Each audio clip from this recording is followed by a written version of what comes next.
माँ कालरात्रि की कथा।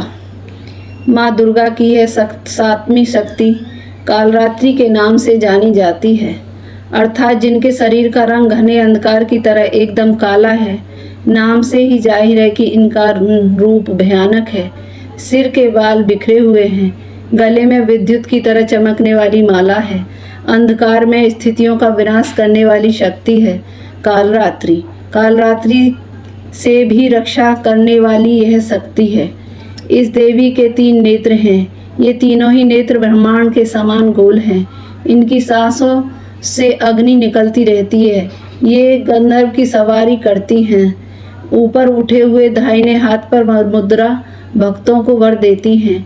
दाहिनी तरफ का नीचे वाला हाथ अभय मुद्रा में है, यानी भक्त हमेशा निडर निर्भय रहो।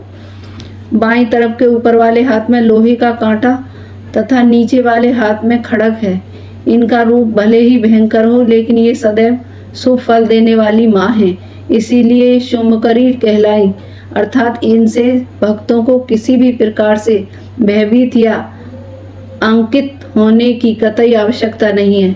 इनके साक्षात्कार से भक्त पुण्य का भागी बनता है। कालरात्रि की उपासना करने से ब्रह्मांड की सारी सिद्धियों के दरवाजे खुलने लगते हैं और तमाम असुरी शक्तियां उनके नाम के उच्चारण से ही भयभीत होकर दूर भागने लगती हैं। इसीलिए दानव, दैत्य, राक्षस और भूत प्रेत उनके स्मरण से ही भाग जाते हैं।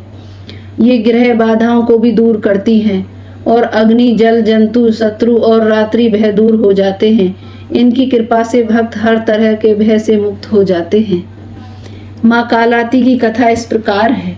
पौराणिक कथा के मुताबिक एक बार रक्तबीज नाम का दैत्य चारों ओर आतंक मचा रहा था। रक्तबीज को ऐसा वरदान था कि अगर उसकी बूंद धरती पर गिरती तो उसी जैसा एक और दैत्य पैदा हो जाता था। इस वजह से रक्तबीज की सेना बढ़ती जा रही थी और उसका अंत भी बढ़ता जा रहा था, उसका आतंक भी बढ़ता जा रहा था। सभी देवी देवता परेशान होकर भगवान शिव के पास गए और रक्षा की प्रार्थना की। भगवान शिव ने माता पार्वती से इन राक्षसों का वध करने को कहा। तब माता पार्वती ने दुर्गा का रूप धारण किया और शुंभ निशुंभ का वध कर दिया। जब रक्तबीज का वध करने की बारी आई तो उसके शरीर से निकलने वाले रक्त से लाखों रक्तबीज दैत्य पैदा हो गए। इस पर माता दुर्गा ने अपने तेज से माँ कालरात्रि को उत्पन्न किया। माँ कालरात्रि ने रक्तबीज का वध किया और उसके शरीर से निकलने वाले रक्त को जमीन पर गिरने से पहले अपने ही मुख में भर लिया।